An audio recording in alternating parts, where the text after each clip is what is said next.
I used to think the people who could walk up to anyone, anywhere, anytime were just built differently. Like they got some confidence gene I didn't. Like they never felt that stomach drop, that internal voice that says, wait, not yet, maybe tomorrow. Me sitting on the sidelines watching someone else talk to the person I wanted to talk to. I told myself it was just personality, just who I was. That was the most expensive lie I ever believed, because the research doesn't say confidence is something you have.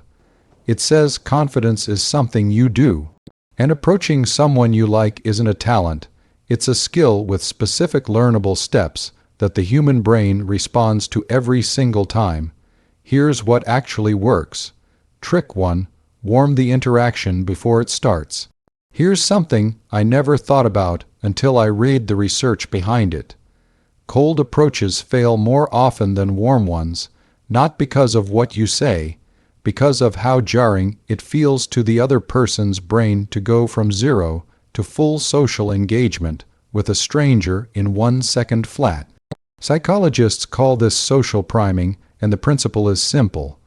A small, low-stakes interaction before the real one changes everything. Make brief eye contact and smile before you approach. Acknowledge them in a small way first. Let their brain register you as a safe presence before you say a single meaningful word. Me doing this turned approaches from interruptions into continuations, because by the time I actually walked over, I wasn't a stranger anymore. I was already someone they'd noticed, and that one tiny difference changes the entire emotional climate of the first 30 seconds. Trick 2. Name your nervousness out loud.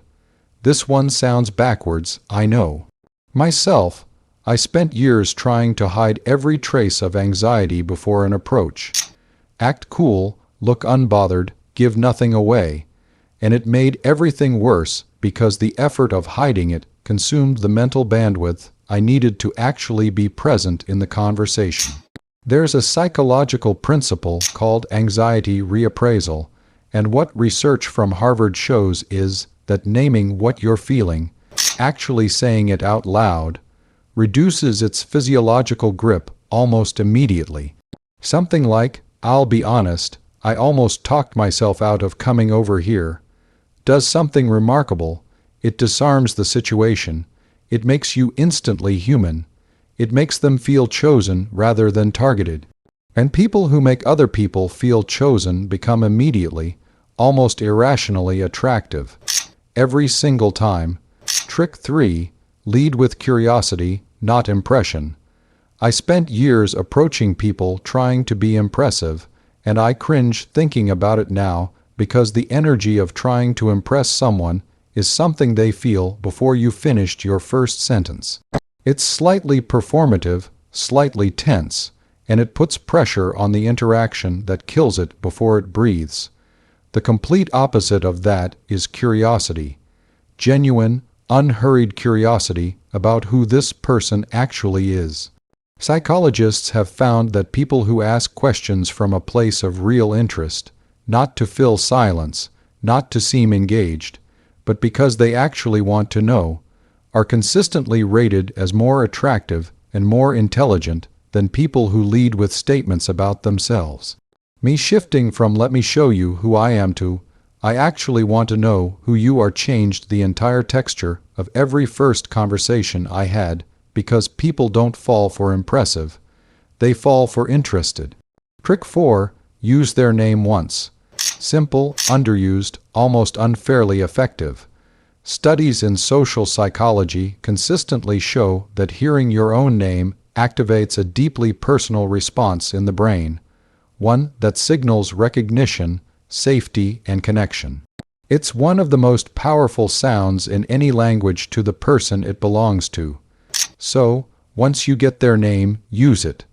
Once, naturally, not repeatedly, which crosses into uncomfortable territory fast. Just once woven into something real.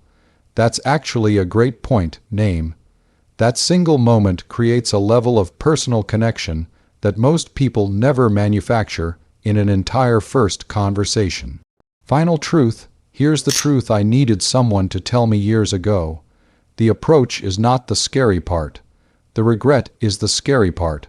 The version of you that walks away without saying anything and replays it for days, that's the version that actually hurts.